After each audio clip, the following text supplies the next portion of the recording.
Hello everyone, I am doctor Lalit. I welcome you all in the CPA prep. तो बच्चों, biochemistry को लेकर ना बहुत सारी दुविधा होती है दिमाग में कि सर बायोकेमिस्ट्री बहुत टफ है, तैयार नहीं हो रही है, हम बायोकेमिस्ट्री छोड़ देते हैं। बायोकेमिस्ट्री को बिल्कुल नहीं छोड़ना है, ठीक है ना। कैसे तैयार करें बायोकेमिस्ट्री को, स्टेप बाय स्टेप मैं आपसे डिस्कस करूंगा।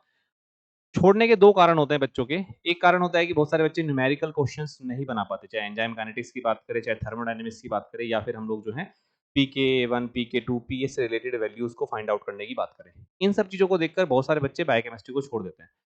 तो जिन बच्चों को यहाँ पे कंफ्यूजन आती है उनको कैसे करना है, और बाकी ओवरऑल बायोकेमिस्ट्री को कैसे तैयार करना है और कैसे आसान बनाना है, इसको समझे।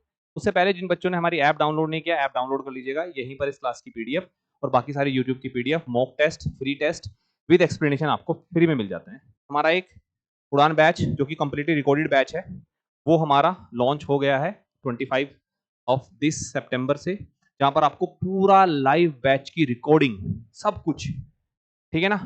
लाइव बैच की रिकॉर्डिंग है टोटल ऑल 13 यूनिट्स की, बहुत डिटेल में मिल जाती है केवल 2999 में, अगर आप इसको जो है 25 तक सब्सक्राइब करते हैं। उसके बाद जो है ये प्राइस 3499 हो जाएगा, और ये कोर्स आपको गारंटीड सक्सेस देगा। जिन्होंने अब तक सब्सक्राइब नहीं किया है, कर लीजिएगा। बहुत कम प्राइस में पूरा कोर्स आपको ये मिल जा रहा है। अब बात करते हैं बायोकेमिस्ट्री की।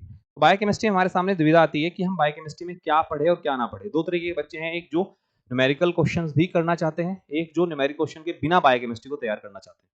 पहले मैं बात करता हूं उन बच्चों की जो न्यूमेरिकल के बिना बायोकेमिस्ट्री को तैयार करना चाहते हैं। तो वो कौन कौन से टॉपिक हैं जिनको पढ़े। थ्योरेटिकल टॉपिक्स हैं, चीजें केवल याद रखनी है, इन्फॉर्मेशन को रिटेन करना है, और आपको आसानी से डायरेक्ट क्वेश्चन 2 नंबर का भी और 4 नंबर का भी मिल जाएगा। उनके लिए सबसे इंपॉर्टेंट है, पहले वो मेटाबॉलिज्म को कवर करें पूरा। मेटाबॉलिज्म, इस मेटाबॉलिज्म में हम लोगों को क्या क्या कवर करना है। सबसे पहले हम लोग बात करें, हम लोग ग्लाइकोलिसिस को पढ़े अच्छे से।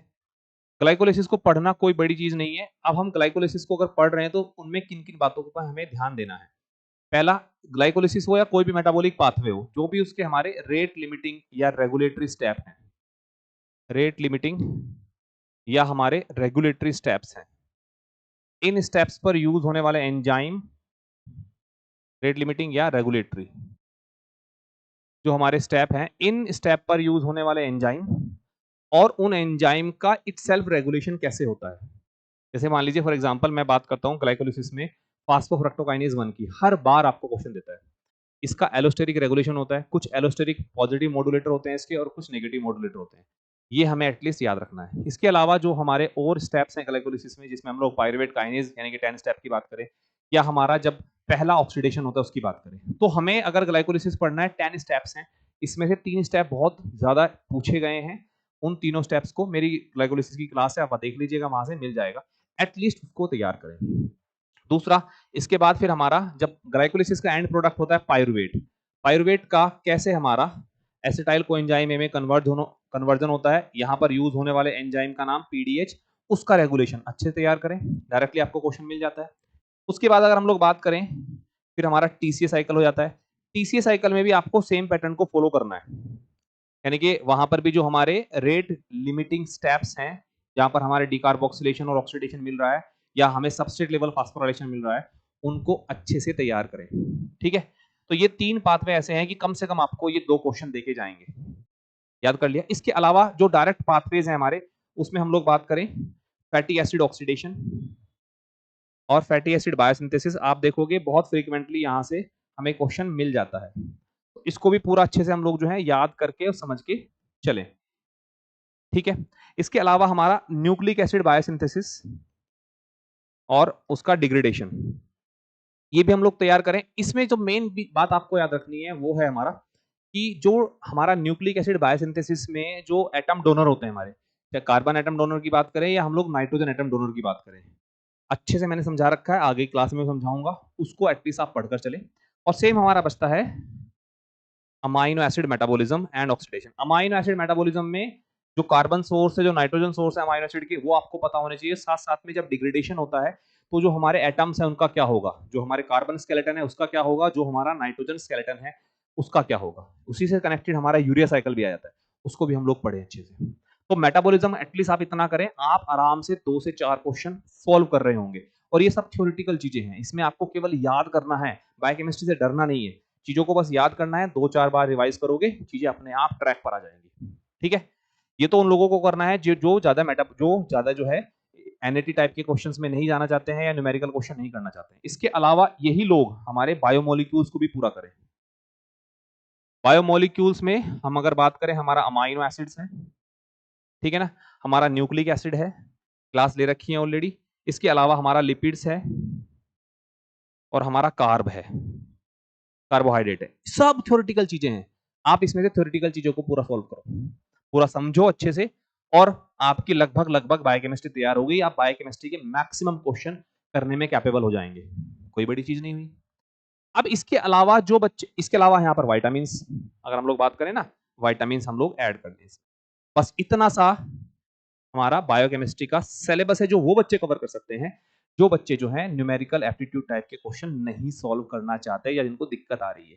ठीक है, एटलीस्ट इतना करें, इतना करने से आपको मैक्सिमम क्वेश्चन मिल जाएंगे, सॉल्व कर लोगे। और यहाँ पर भी आप मेन प्रॉपर्टीज को डिस्कस करें, जैसे फॉर एग्जांपल अमाइनो एसिड में ऑप्टिकल प्रॉपर्टीज क्या होती हैं, या एरोमेटिक अमाइनो एसिड की वजह से एब्जॉर्बेंस का क्या हमारा रोल रहता है, एब्जॉर्बेंस कैसे आती है, इन सब की बेसिक प्रॉपर्टी, और हर एक अमाइनो एसिड के बारे में एक एक यूनिक प्रॉपर्टी आपको पता होनी चाहिए। वैसे हमारा न्यूक्लिक एसिड है, डीएनए क्या है, आरएनए है, टाइप्स ऑफ डीएनए क्या है, टाइप्स ऑफ आरएनए क्या है, डिफरेंट फॉर्म्स ऑफ आरएनए की क्या है, हमारी उनकी स्पेसिफिक प्रॉपर्टीज क्या है। इसी तरह प्रोटीन्स में हमारा primary structure, secondary structure, tertiary structure, quaternary structures, इनको केवल आप कर रहे हैं, आप मैक्सिमम क्वेश्चन सॉल्व कर रहे होंगे। फिर जो बच्चे न्यूमेरिकल एप्टीट्यूड क्वेश्चन भी करना चाहते हैं, तो इनके साथ साथ वो क्या करें, एंजाइम काइनेटिक्स की मैं बात करता हूं आप लोगों से। एंजाइम काइनेटिक्स में डायरेक्ट क्वेश्चन हमारा बनता है, चाहे वो हमारा डायरेक्टली माइकलिस मेंशन इक्वेशन पर हो, एमएम इक्वेशन, तो एटलीस्ट एमएम इक्वेशन आपको पता होनी चाहिए पूरी की पूरी कि एमएम इक्वेशन क्या है। और एमएम इक्वेशन पर पता नहीं बोर्ड को क्या हो गया, एमएम इक्वेशन क्या है हमारी, और एमएम इक्वेशन पर डायरेक्ट फॉर्मूला बेस्ड क्वेश्चन आते हैं। इसके अलावा हमारा कुछ क्वेश्चन लाइनवीवर बर्क प्लॉट से सॉल्व होंगे। इसके साथ साथ में हमारा एंजाइम इनिबिशन आप इसमें ऐड कर लोगे, एमएम इक्वेशन, लाइनवीवर बर्क प्लॉट, ठीक है ना। कुछ दिक्कत हो रखी है बोर्ड में मेरे, एमएम इक्वेशन, एलबी, इसके अलावा हमारा एंजाइम इनिबिशन, इस पर बेस्ड क्वेश्चन। इनिबिशन में डायरेक्टली किस टाइप का इनिबिशन है, केएम और वीमैक्स पर क्या इंपैक्ट पड़ता है, और साथ साथ में अगर हम इनिबिटर डाल रहे हैं तो इनिबिटर डालने से एंजाइम की काइनेटिक्स पर क्या इंपैक्ट पड़ेगा, उसका डायरेक्ट फॉर्मूला बेस्ड क्वेश्चन आपको मिल जाता है। इसके बाद हम लोग बात करें थर्मोडायनेमिक्स की। थर्मोडायनेमिक्स है हमारा, थर्मोडायनेमिक्स पर भी डायरेक्ट फॉर्मूला बेस्ड क्वेश्चन हमारे बनते हैं, हर बार आता है हमारा।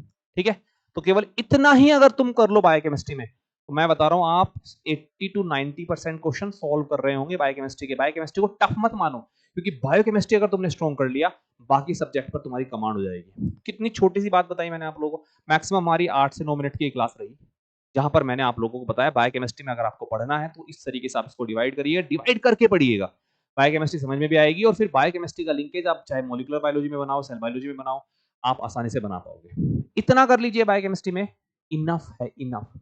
आराम से क्वेश्चन बना लोगे, छोड़ने की जरूरत नहीं है बच्चों बायोकेमिस्ट्री। इसी तरीके से मैं सारी और बाकी यूनिट्स के जो भी मैं पढ़ाता हूँ यहाँ पर, या जो मुकेश सर पढ़ाते हैं, जो अजीत सर पढ़ाती है, श्रद्धा मैम पढ़ाती है, वो अपनी अपनी यूनिट्स के छोटे छोटे वीडियो लेकर आएंगे कि अगर आप उस यूनिट को स्किप करने का सोच रहे हो तो स्किप ना करो, एटलीस्ट कुछ इंपॉर्टेंट टॉपिक्स को आप लोग जो है अच्छे से कवर कर लो। Thank you so much everyone. Session को लाइक जरूर करिएगा, चैनल को सब्सक्राइब भी कर लीजिएगा। Take care, bye bye.